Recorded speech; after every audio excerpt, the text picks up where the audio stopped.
bandeko bana ya Nzambe mokili mobimba ba médecins ba konzi entre autres nos journalistes oyo ba travailler kana ba chaîne entre autres ndeko Eliezer topesi bino mbote ba konzi ya mboka topesi bino mbote na ba onyos bazolanda biso na mokili mobimba topesi bino mbote na kombo ya Yesu Kristo comme nanga pasteur Gabriel naza médecin docteur pédiatre na salaka na programme national santé de la reproduction direction générale biso eza en face ya hôpital Kitambo naza mosali na Nzambe nazalaki directeur adjoint c'est-à-dire numéro 2 ya programme c'est moi nasali makambo ebele pona ba o bazolanda nga batunanga nyoso musala ba moninga nga docteur Gabi yeyo naza awa nazoloba makambo oyo ekomelinga tina ndenge bozomona nga susu te tina ndenge balongola ngai na bala mwasi nanga komona docteur Regine alors tanga na banda ko sala na programme ye abanda ko sala na Onxi na première rue hôpital ba chinois ba yebi docteur Regine kuna azalaki médecin traitant kuna l'hôpital ba chinois wana alors tant to banda ko sala to se retrouver na ba blocage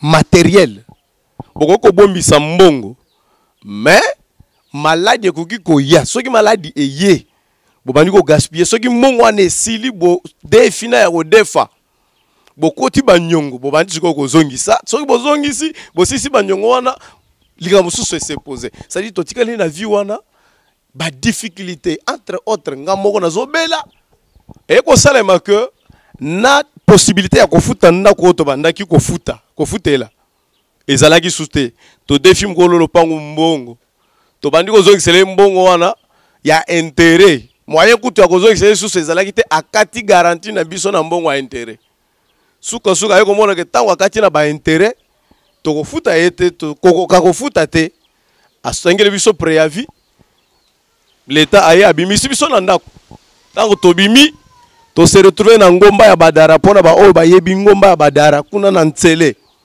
na ngomba ya badara wana libanda to lukika mwa nzete c'est-à-dire na koloba ke biso nde ba responsable ya kanzete wana soko koti na ngomba ya badara otunika ke nazoloka pasteur Gabi mutu so ko bimaka na kanzete wana parce que ayebi ke nde place bana ko lala na mwasi na mwana mutala ndako oyo kindoki eko pesa biso zalaki na lupango na biso toteka lupango tofuteli kindoki elie nyonso tosuki awa ndako ya ngoyo c'est-à-dire ndako ezalaki wana makambo nyonso banda kosalelaka wana soki kwange tolieli place wana kolala totandi liputa place tozangaki na etoko ya kolala bandeko alors na souffrance wana naye komona bakanginga na se retrouver j'ai mis pona ba oyo bazana badara kuna bayebi groupe mobile d'intervention ya badara bakanga na jemi wana na sali une semaine ba longolinga na jemi na se retrouver na parquet ya Njili na sali une semaine na parquet ya Njili na ko benga mwasi na ndebi no likambu oyo bakangelinga na yebi yango te naza innocent kende okutana na mutu nyonso okutana na ye na église ya pasteur Claude Kabundi Walesa tango kokutana na bango oyebisa bango makambo na zana ngoyo oyebisa bakangi mobile nanga azana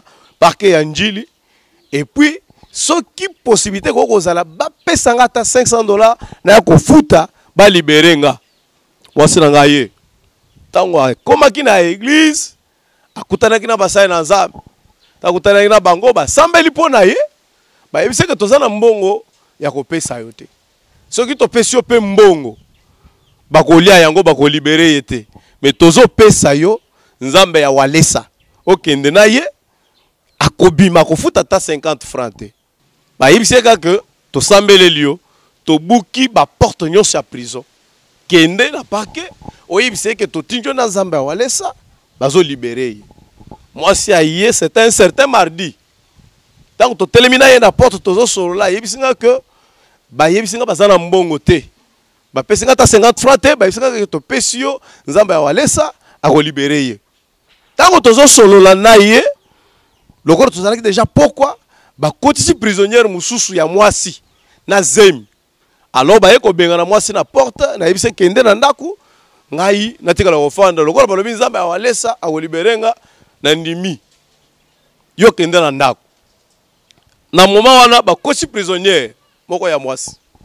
Tango ba kotisi ye totikali na kasho butu ye tokoti na cellule na biso ya mibali basi bazali na cellule na bango bandeko les mêmes jours na butu toyoki mwasi wana a présenter passe ya kobota na cellule na bango nani akokipe mwasi wana azalaki te cellule nyonso bakangaki alors toyoki basi bandi kobelela mwasi azobota alors ba tout autre ça là on a cellule na biso ba yeba kenga na za docteur ba dit ko le docteur okokende kuna o intervenir te parce que moi si na kasho na butu ba policier ba ngwana ba kimi biso to senga na kapita afongolela yo okende o intervenir bandeko na boti courage na sengi kapita afongolela na bimi na koti na cellule la basi na kuti basi batandi moi so na se moi na zo bima na elongi na position mabe conditions hygiéniques ezalaki pe bien te na se retrouver naza ta na gante naza na ciseau te matériel ata moko te na fukami na bandi ko bondela mwasi ndenge to bondela ka bango c'est mama concentré kanga motema za masunga yo obota bien parce que toza bisika moko ya pasi bandeko tango na simbika ka mwasi wana na bandi ko bondela ndenge to salaka na boti si mwasi wana tango mwana bimi mwana zolela te na bandi ko forcer mwana alela na souffler na batoyi mwana lelité alors il fallait ko benda mai ya zolo il fallait ozala na poire to benda nango to benda nango mai alors na boti courage na bangi ata sida te c'est-à-dire na moment wana oza devant ba risque belé na zui munoko nanga na tie na zolo ya mwana na salité nyonso abimaki na ngo wana na bendi mai na zolo ya mwana wana tanga na bendi ka mai na zolo na bwaki mwana leli tanga mwana leli ba prisonniers so ba beti maboko docteur merci ba policier tanga ba yoki makelela ba prisonnier ba ye nini kuna no mwasi aboti docteur aboti ye awa policier moko ya mwasi akoti na bise mama lukele biso gilette na kata mutolo ya mwana na kangana singa policier a yelinga gilette na kati singa na kati mutolo na bimisi koko libanda na yeko senga bango ba bimisa mwasi bakenda na hôpital ya pembeni wana tant bakenda na hôpital na tongo to tikali babengi procureur abutwana ke mwasi bakangaki o azemi wana aboti procureur ayaka na parquet na 12h soit 13h mais ce mercredi là procureur aye na tongo avant kutu bureau efongoma tango komi liko mnine ile kana yao hapa yebise mwasi aboti wana butu boy na boy taba expliquer ye nani aboti ono détenu mususu aza na kati awa aza docteur yende muto intervenir na butu sikoyo na yoki kobanga ezinga na ndeni parce que biso toko simba mutu na milieu o eza hôpital te tango andi ko tuna hop awa peine nanga et s'ajouter wapi docteur ango na batami wapi docteur ango azotuna siko na nenga intimidation ngape na batami na lobité siko de posa ya bisinga docteur yaka mama zoluka yo tango na bimi na bilamo na lataki ezalaki na bamakila na bambai nyonso salité wa tant procureur a moninga mama procureur a njili vraiment zamba pambola yo ayaminga alobi docteur Zambe apambola yo tu as sauvé le parquet ce que ozalaka te to yebite likamoni ne linga ke komela biso na parquet o yandiri ba nga ba tumba yango et puis nga procureur na ba magistrat to se retrouver na prison ande kwa ya minga atali ne na salaki asomerenga savon abisinga bikota sokola changer bilamba asomerenga polo mususu abengi magistrat na tongo magistrat ye tant procureur a pesi ordre que pour libérer ye magistrat peut obtempérer ordre il y a procureur a sali a signé billet de sortie na bimi ata 50 francs kaka ndenge moi sena bisinga que au kofuta ata 50 francs te na bimaki na futi ata 50 francs te. Boka kaka likambu oyo mwasi ayelaki nga na butu na tongo esalemi. Ayebisinga ke na yeli nzamba ya walesa ndenge ba yebisinga na église okobima okofuta ata 50 francs te. Na bimaki na parke ya njili. Tanga na zolo bao batu nyonso ba yebinga nazalaki kuna na beti kuna 12 jours. Na bimaki na futa ata 50 francs te. Na kombo ya nzamba walesa. Tana se retrouver libanda na yebisi madame no o likambo toko bomba yango te. Bien que naza pasteur na kokumisa nzambe pa na biso te. Alors il faut tokende kaka na église à pasteur walesa na honorer nzambe na ye parce que soki ezalaka nzambe na ye te nalinga na kufela na prison oyo. Alors tokende na komisa nzambe na ye wana. Toye na telemi pour na témoigner bandeko. Na témoigner na mama oya botaki ona botisaki na prison azalaki mobali na azalaki tozali boso ye wana moto abotaki na moi. C'est là qui a mis au monde, l'enfant est là. Moi nazana no soki na 6 jours. L'enfant encore 6 jours. Amen. Amen. Wana mobali na ye. Là, son Amen. et sengo wana ya que tobimi biso nyonso na prison nazo sepela. Et puis ba tcheli biso nzembo place on après témoignage na bini na toki soko tali image on ko seka. Bakozi ya mboka bazana mandana bango. Bakozi ya mboka bazana mandana bango. Soki manda esili esengela tika bokonze. Soki manda esili esengela tika bokonze. Kasi wanga zambe azanga manda yeye. Wanga zambe azanga manda yeye. Nanya kela yeo. Nanya vota yeo. Alors, tango to silisi, passer à teye, alors mi muto bimate, nasala mundu ki ona kobeta na sim. To yebaki mundu ki angote. To linga to église elinge sila, passer alobi nazo benga docteur, na mwasi na ye. O ba témoigner ki awo. To leki na esengo wana, pasteur abengi susu, poto bakisa nini. To komi kaka liboso. Bandeko to telemi. Na yoki kake.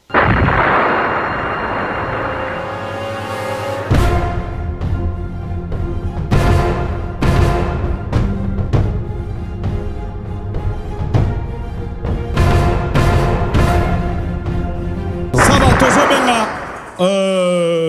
docteur obakangaki na prison na mwasi na ye bakokoya.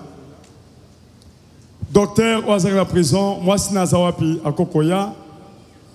Moi, si na yo boso boti bana combien? Bana 4. Bana 4.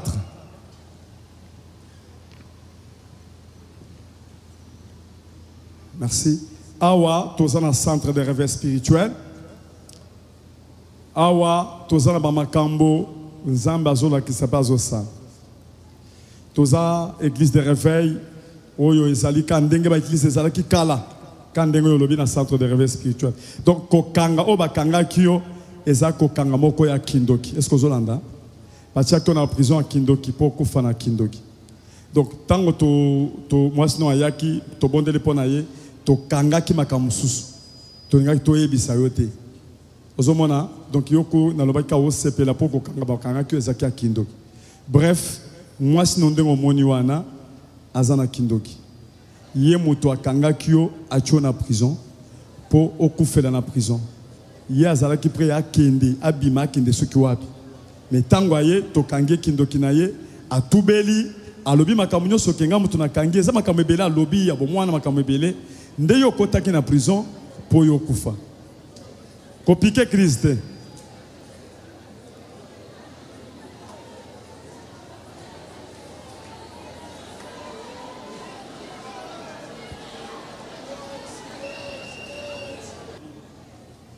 Okolimbisa ye parce que azoto to la kindoki to monde pona ye.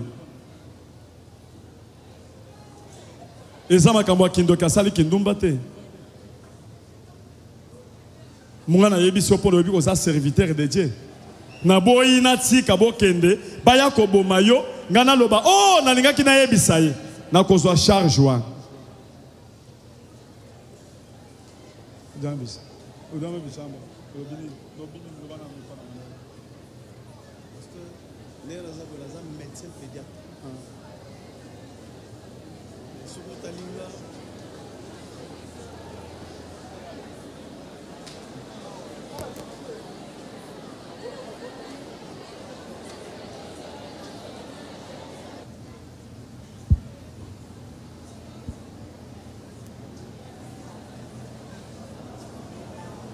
Bagarde basi bayewa.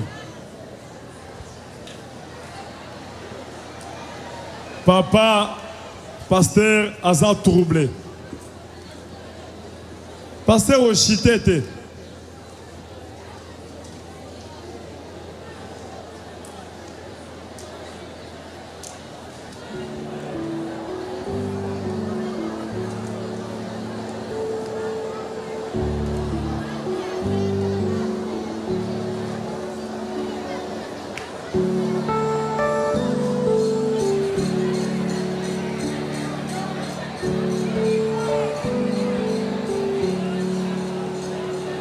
Tosambela pona pasteur.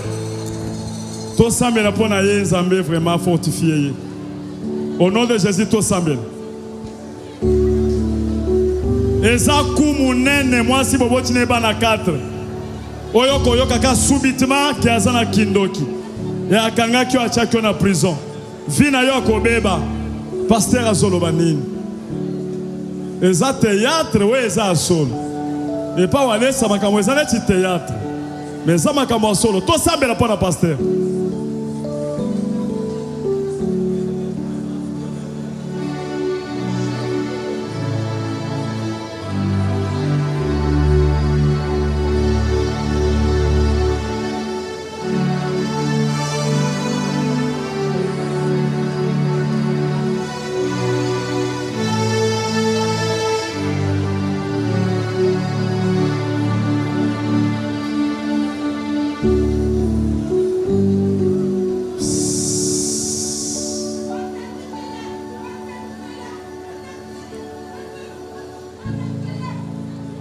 Boche miko, maman, mouli mwanzambe kangiye. Alors moi ça tout bela. Moi ça tout beli bosso mo beli. Alors la vérité, alors la vérité, alors la nyonso, atike le côté, alors la nyonso ute bandeli dans le balé na bango, tisikoyo alors la nyonso, atike le côté. Non mo bali akokufa. Akokufa te. Moi ça loba.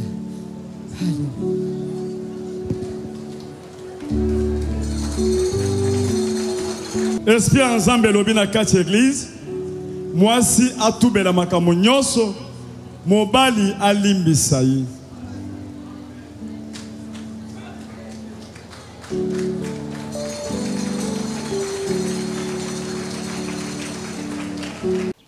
Pasteur azoloba prison oyo yo outi kobima oyo. Mwasi na yo oyo telemi na ye oyo. Yende azalaki à la base. Bandeko muto efongwa minga pa mupepe bandi kokota. Na se retrouver sous place soana te makani se bungi. C'est-à-dire nazalaki prêt ya kokwe ya baye ko soutenir na sima. Na se retrouver te na c'est-à-dire mutu e baby. Moi c'est naza ndoki. Yenda sali que okota prison wana, okufa na prison wana. Bandeko église batu nyoso balelaki. Y compris Ngamoko. Na lelaki. Na supporta quitté. C'était trop dur pour na supporter yango. Et loko wana et sali que église et si la bongo batu babima na mawa. Alors après église, pasteur a lobby que moi si ceux qui ont tout beli yango te au kouf. Obiso to na to ko battre déjà mobali. Mobali akufa na yete biso tozana na to sambela ye bokozwa yete yondo okende okufa église silika boye na moni mwasa zo landa na sima papa bazo yisanga na loba papa bazo yisanga na loba landa ba pasteur bangwana landa pasteur ye wana kendo loba na ye parce que na linga ki kuta pousser pembeni parce que na bana ko banga ya ta ko fana ye kiti pembeni boye parce que église sili alenga na ke mupanza na ye pe atikala mupanza azo landa na landa ba pasteur ake afani na pasteur abandi ko tubela makambo nyonso naza ndoki akoloba ye moko bokoyoka yango alobi tango bandi koloba ngai naza pasteur na yebisaki bino ata ndoto yake na lali boyo na lotie ndoki usot na lotie azobundisanga usot azobunda na ndoto jamais ata koswana boye physiquement nan toswana te nan tobunda te et soki nga naza na kandi fo ya banda kolela abondela nga ke nalala na kimia mais eloko wana epasolaki nga motema soki ezalaka ta ke ndenge pase azoloba wana ke eza prophétie bayebisi nga prophétie ke mwasi na yo oyo aza ndoki nalinga nandima te daye nalinga naluka chaîne mosusu nayebisi ke tala makambo ezosalema na baeglise boye na boye mais namoni mwasi ye moko abandi koloba nga naza ndoki siko ntango azoloba miso na ngai ezotala ye maye miso ezobima munoko akofongwama c'est-à-dire nazo se retrouver te ndoto te vision te na bapasero oyo na banda kotravailler na bango nakotanga batu te bayebi nga ntango nazoloba wana bayebi nga ndenge tobanda kotravailler na baprofete oyo tozalaki na bango ata prophétie bandeko ntango nazoloba boyebi mama Regine boyebi nga bobanda kobenga mama nayebi te soki moko na bino azwi mpe nini oyo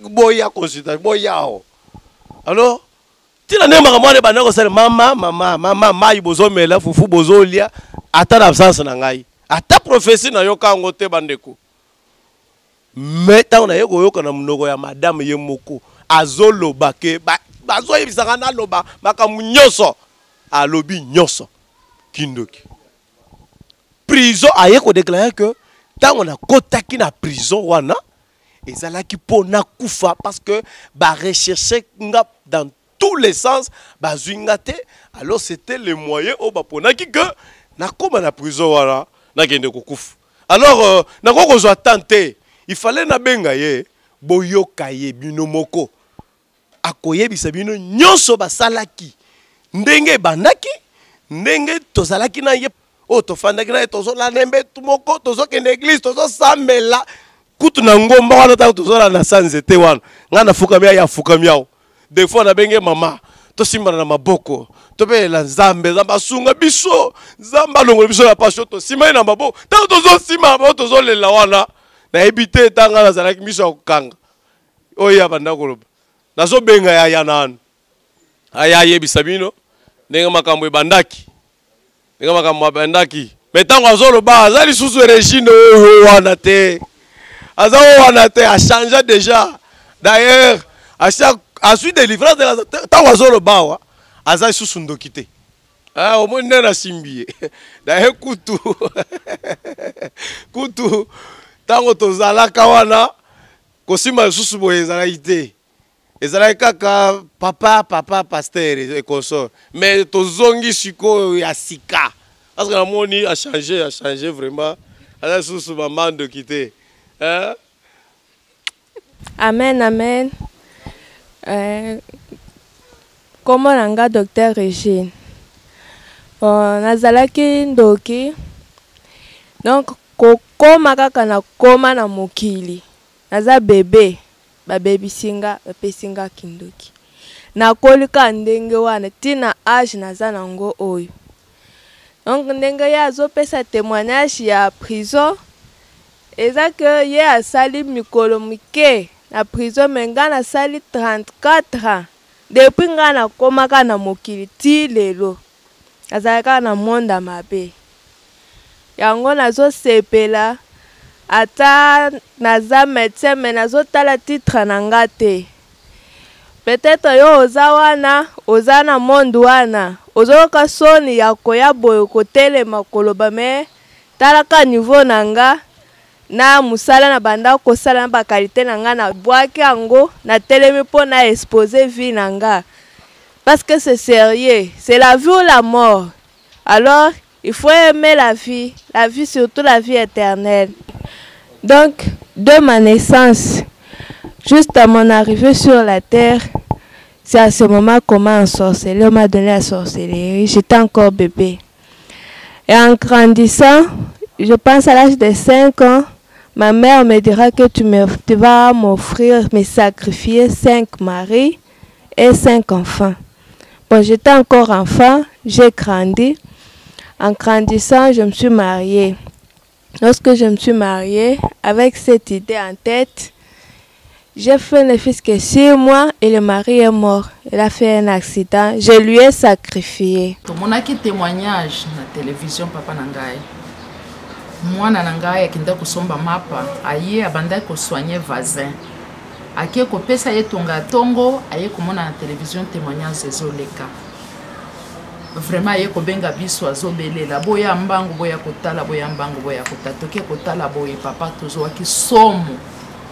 Ngande mama ya mwana oyo bazo témoigner que akufaki na accident mobile na ya liboso ngande mama na ye to balaki effectivement mwana nanga akufaki na accident so abanda ko kente na Afrique du Sud ba koti déjà na Johannesburg ba zui crevaison mutuka mususu ye tout bango mwana nanga wana kufa na chauffeur na ye bango nyonso mibale ba kufa sikoyo na ye ko récupérer mwana na âge ya 5 ans et demi mwana yango de koko na ngai ye oyo regarde là-bas de koko mwana na ngai de koko na ngai oyo vraiment azopesa créateur merci azopesa créateur merci mingi nazaka na souci nyonso baba ndikoni merci belengande ndeko oyo alandi mobali ya docteur donc faire l'accident à l'Afrique du Sud les ngai après ye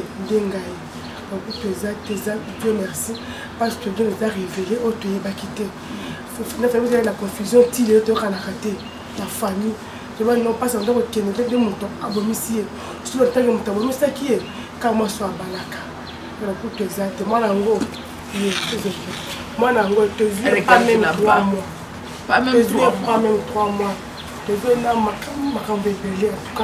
Merci beaucoup, papa. Merci vraiment, Zambé, merci. Nous tout le monde qui témoignage. Et puis, tout le monde qui a toute la famille, déjà collé là. Ma biche, c'est déjà collé là. Mais, nous avons dit, maman, là, et si je suis encouragé, tu as papa Claude, et puis, attends la moine, moi, Nazali. Tu as dit, moi, il y a 3 mois. Les tous moi RTO pour le témoignage abandi kolela matanga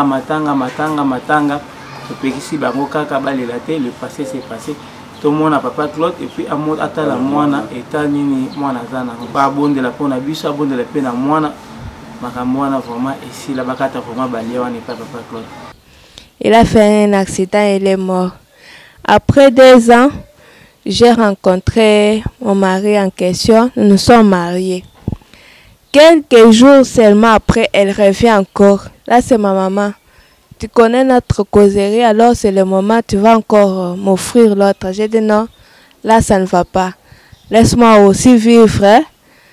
Laisse-moi d'abord un temps. Elle est partie. C'est que j'ai eu un enfant, 2, 3.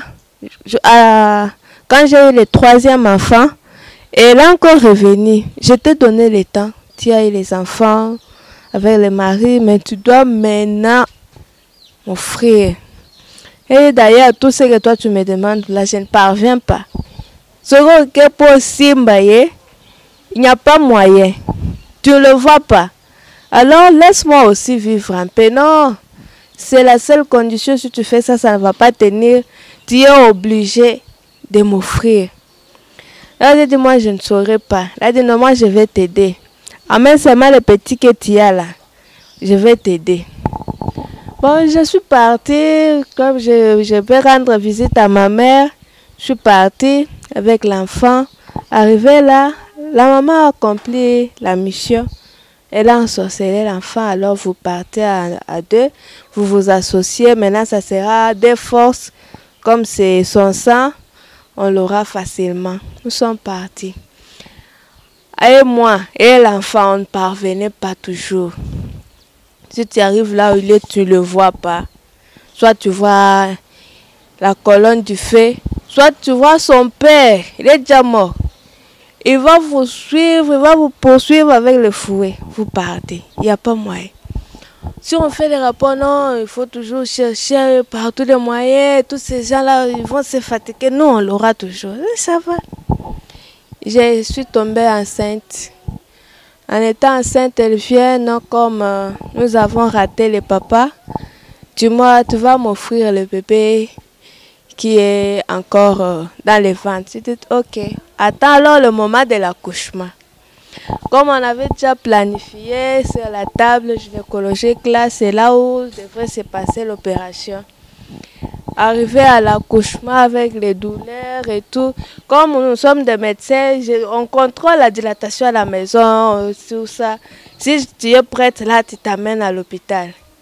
Donc, tout le travail de l'accouchement, je l'ai fait à la maison. Je suis partie uniquement pour que dès que j'arrive, je monte et j'accouche. Tout c'était à la maison. J'arrive, au lieu de monter, j'ai accouché sur terre. Il n'y avait même pas moyen de monter sur la table d'accouchement. Alors, il n'y avait pas moyen de l'offrir. Le bébé est sorti, il est en vie, moi aussi en vie. Elle a raté. Non, elle ne parvient pas à accepter. Moi, je ne vais pas lâcher. Je dois toujours avoir ces messages, mais finalement, je dois faire quoi? Prends le travail. J'ai donné mon travail. Au lieu de perdre la vie humaine, avoir le mari encore à côté, mais prends le travail. Non, moi je cherche seulement le mari. Ah, ça ne va pas. Prends son travail, non. Ça ne tient pas. Tellement qu'il priait pour avoir son travail, pour lui avoir, c'est tout un problème. On n'a pas su avoir le travail. Alors là, il faut qu'on change maintenant de stratégie. Nous allons maintenant changer le corps. Moi, je prends ton sexe, toi, tu prends le mien. Maintenant, quand il va venir, je l'aurai maintenant facilement. On a changé. C'est à ce moment-là qu'il a pris le travail. Alors, nous sommes restés sans travail, sans quoi. On commence maintenant à s'endetter. On vend les biens de la maison. Nous nous sommes retrouvés nuls. Et le bailleur nous a dit non, ça ne va pas. Libérez la maison. Avec des préavis, nous avons libéré la maison. C'est ainsi que nous nous sommes retrouvés dehors, sous un arbre. Malgré toute cette souffrance-là, pour elle, ça ne dit absolument rien. Je dois avoir seulement les sangs. Et mais finalement, je dois faire quoi? Oh, tu me donnes seulement. Je dis non. Maintenant, au lieu de les tuer, il faut même chercher notre stratégie. Alors, il faut même qu'on l'arrête. On a préparé tout. Dès qu'on a fini, quelques jours après, on l'arrête. Sous un arbre, on l'arrête. Mais tout catastrophique. J'ai mis parquet, je suis restée là, je me dis, mais qu'est-ce que je peux faire? Quand je suis en train de raisonner, c'est lui qui me dit non, comme je suis déjà à ce niveau, c'est la porte maintenant du prison. Après 2 jours, on envoie les camions en deal. Après 2 jours, les camions. Après 2 jours, les camions. Il dit, va chercher. Papa Claude Kabundouale, ça tu lui expliques. Il prie pour moi. Et puis tous les deux qu'on nous a demandé de l'argent. 550. Tout ce qu'il peut avoir qu'il me donne. Je suis partie. On a prié. Mais on ne m'a rien donné. On m'a donné le fils que le Dieu de Kabundouale. Arrivé là, comme il vous a expliqué, on lui a libéré. Il est sorti. Il a fait diriger un accouchement, il est sorti. En sortant, il me dit non, je dois être reconnaissant. Il faut aller honorer le Dieu qui m'a aidé de sortir de la mort. Et ça, c'était la mort. Nous sommes venus, on a fait des témoignages. C'est juste à la fin qu'on lui donna alors l'information que la prison où tu étais, c'est ta femme en question qui est à la base. C'est une information qu'elle leur avait dit que Ayebi Sangate, elle était aussi surprise le jour J. Alors, c'est ce qui me frappe beaucoup et c'est que je dois adresser à la population que j'étais partie chercher la solution pour une situation. Mais j'ai trouvé beaucoup de solutions. Le mari est sorti. Moi aussi, je suis libérée. Je suis libre. Je ne suis plus encore sorcière. Et je pense avec le Dieu que j'ai trouvé, la force que j'ai trouvée, Dieu est en train maintenant de restaurer notre vie. Le mari en question est sorti de la prison le samedi. Quand je suis partie à l'église, quand on a prié pour moi, après la prière, on m'a dit qu'on a tout dérangé, on a dépouillé la prison, c'est fini, il va sortir, ne payera même pas 50 francs. Je suis partie, j'ai fait les rapports et je suis partie à la maison. La nuit, c'est les grands frères et ma mère qui me condamnaient. Toi, tu connais bien notre souci. Et tu savais très bien que quand il est parti, c'est pour la mort. Mais ce que tu as fait, est-ce que tu raisonnes ou tu ne raisonnes pas? Je dis non. Mais lui, il m'a dit d'aller à la prière. Il fallait que j'y aille. Non, il fallait faire même un faux tour. Tu rentres, tu lui dis que j'étais parti. Non, on ne peut pas tromper Dieu. J'étais parti à la prière. Et maintenant, vous me dites que seulement, quand Papa Claude, quand le fait seulement d'aller à la prière, chez Papa Claude, ou aller savoir, moto. Ah, non, ne cite pas encore ce nom. Toi, tu as fait l'erreur, ils m'ont condamné sérieusement. Moi, te paye na kindoki wana. Ko, ba condamné ka butu mobimba. Moi, mobimba. Fin de fin, maman zolo a koloba non. Tellement que nan mabimi kunate. Azana nukuna. Il faut te rechercher kaka. Trop joyeux. Ceux qui ba libéré kunande et aux alamabe, mais lorsque azana nukuna. Et ça va facile. Tozong c'est enfin bien tellement qu'il est encore là-bas. Pangambeli. Tolukaye. Ah, quand Frère a pris le couteau, il est parti. Moi, je vais le chercher par tous les moyens. Il s'amène juste là où on l'avait emprisonné. C'était un endroit obscur, là, un sac.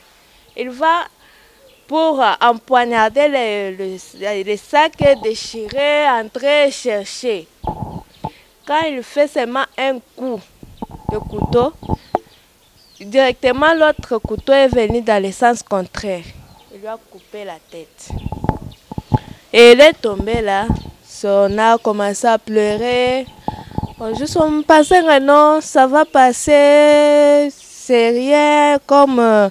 C'est dans ce monde-là, on se dit toujours comme ça. Alors, ça s'est fait il sort de la prison le samedi. Et le même samedi, le grand frère fait l'accident avec la moto. Il est mort sur place. Et lui est sorti de la prison. Donc, c'est l'échange. Parce que quand vous sacrifiez et qu'on lâche, il faut toujours remettre une autre personne. Alors, c'est le grand frère qui est mort à sa place. Quand nous sommes sortis, on est parti, on a fait les témoignages. En faisant les témoignages, on m'a délivré. Alors, ma famille qui m'appelle, parce que dans le deuil, je n'étais pas partie. Oh, comme pourquoi tu n'étais pas venu au deuil, il commence à me condamner, il fallait seulement venir. Malgré qu'il y a eu l'inceste à l'enfance, donc les grands femmes m'avaient connu à l'enfance. Malgré qu'il y avait eu ça, on allait prendre seulement de l'eau. On lave les cadavres, on prend cette eau-là, on te lave aussi. Et rien ne devrait se passer. J'ai dit non. Tout ce que vous pouvez faire comme coutume, je ne fais pas. Je suis déjà partie chez Papa Alessa, j'ai causé avec lui. Il va me délivrer. Je ne veux pas encore de la coutume. Non. Si tu dis ça, c'est ton mari qui est à la base. C'est lui qui ne veut pas que tu viennes. Alors on le fait arrêter. Comme c'était déjà tard, ils n'ont pas eu le temps de le faire arrêter. Ils ont fixé un rendez-vous qu'on se rencontre demain. Pour que quand on va se rencontrer, on lui fait arrêter. Et on m'arrange dans des coutumes, des soirs pareils.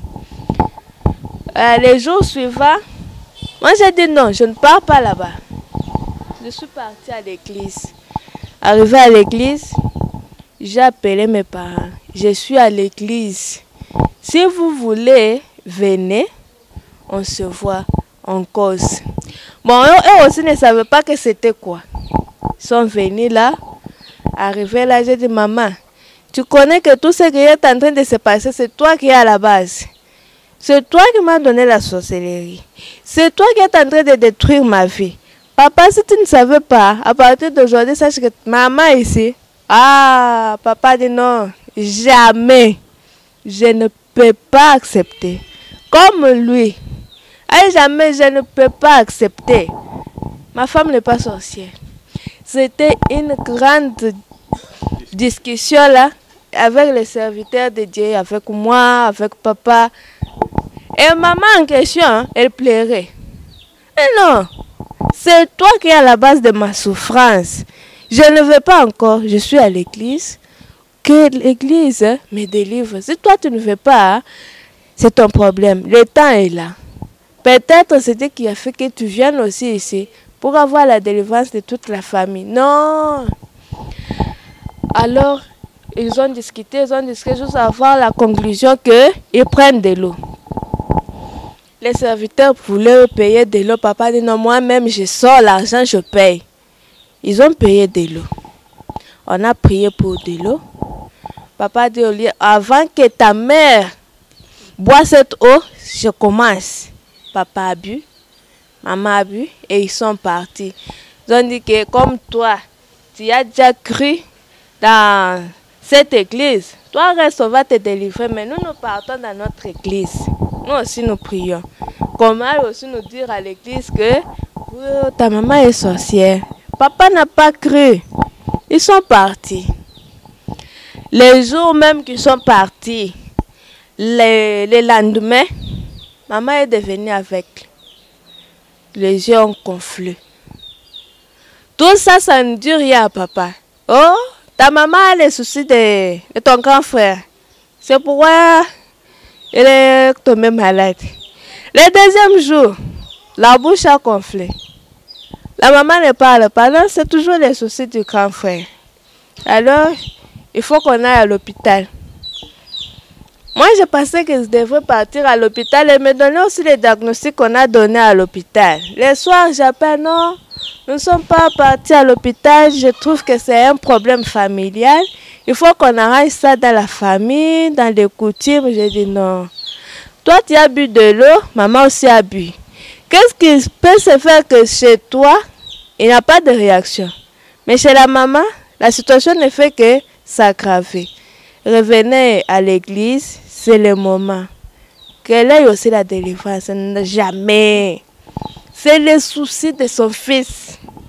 Mais je ne sais pas s'il y a une maladie des soucis qui fait gonfler les yeux. Mais au moment où je vous parle, elle ne bouge pas.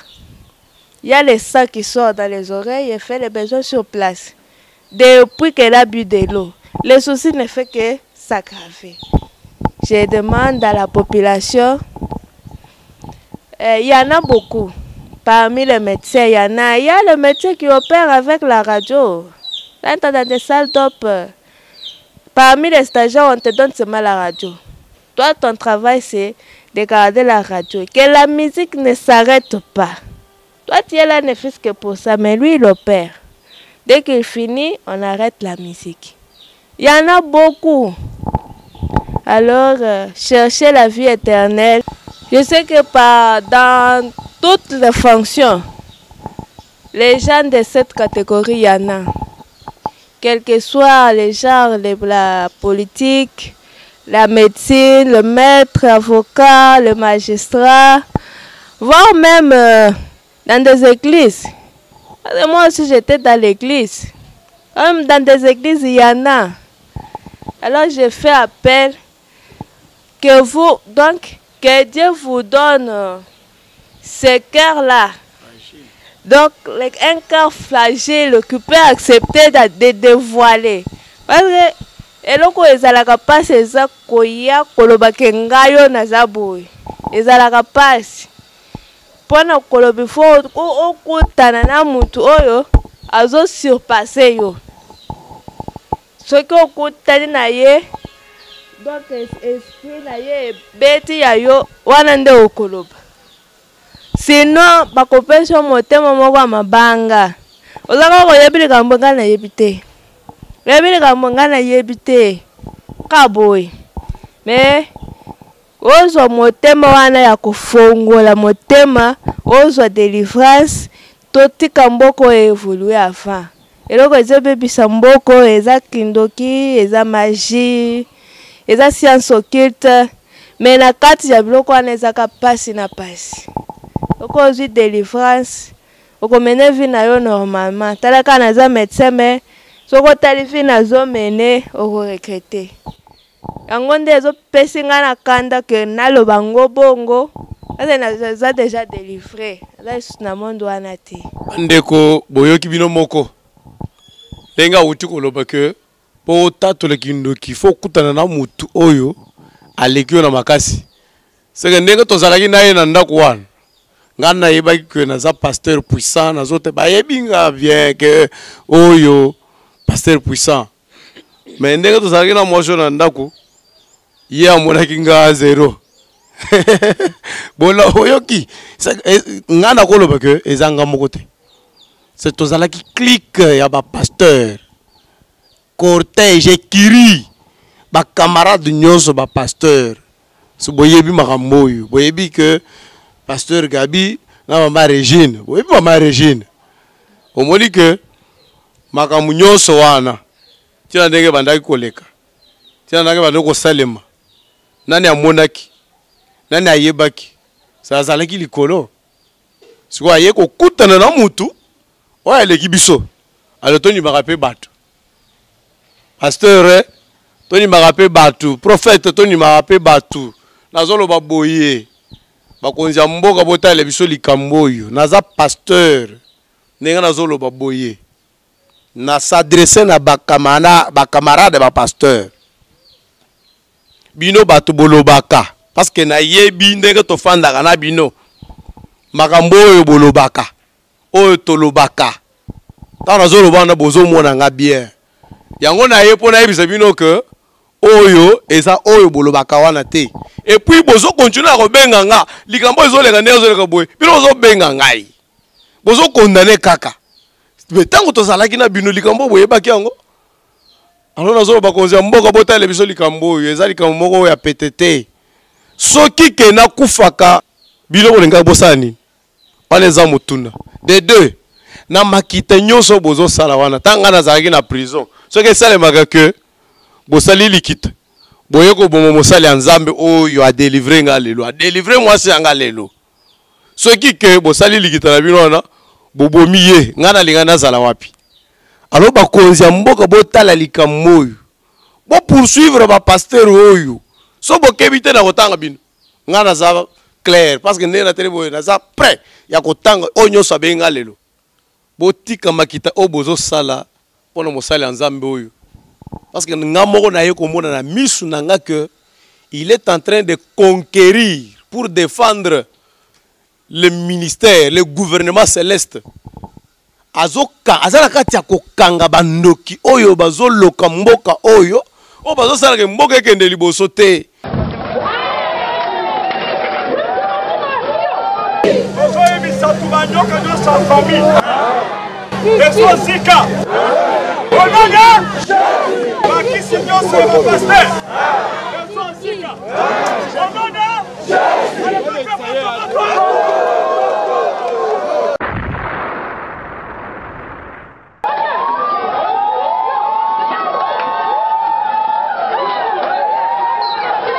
siko bino bozoluka boboma ye soki bobomaka ye avant ke nga nazwa délivrance vi na ngai elinga ezala nde nini vi ya mwasi na ngai elinga ezala nde nini naza kanga moko te bandoki baza ebele oyo ye aza na kati ya kosenga epa nzambe na ye ke apese pouvoir wana akanga bandoki nyonso wana bazobebisa mboka alors bino bozo luka bobo maye bozo sala makita pona bobo pona ko bomaye bozo financer na bambongo baninga totika likambo wana kama kambo bozo sala wana bino ba pasteur nazo yebisa bino botika yango so que se retrouver que oza na poto oza awa na Congo oza na Gabon na Brazza partout bisika nyonso ozali nazo yebisa yo ko bebisa mbongo te o se retrouver que oza sayule zamba rejeter yo aponi les gens mutususu kabundi walesa alors tika ye to sunga ye a évoluer na ko conquérir mboka nenga zo conquérir boye akangi bandoki parce que ndenge naza boy on a lingana sala lobby boye ba kiango te mais à conquérir kindoki akangi kindoki a délivrer moi c'est toza bien moi so yebi titre na ye docteur Régine so yebi si quoi télémi a se repentir azo tout bele kindoki yo oko isalango te yo ko salata repentance ya likambu muke yo sali baninga te mais ye a télémi azo tatola kindoki mboko bobi bazo tala ye papa bongola motema so continuer na kota ko mona yo mais ye ngana ye déjà na limbisi ye na limbisi ye bako zote ko mona te na ko boye d'ailleurs yo ko mona e ko leka yo mona ki wa talanga yo mo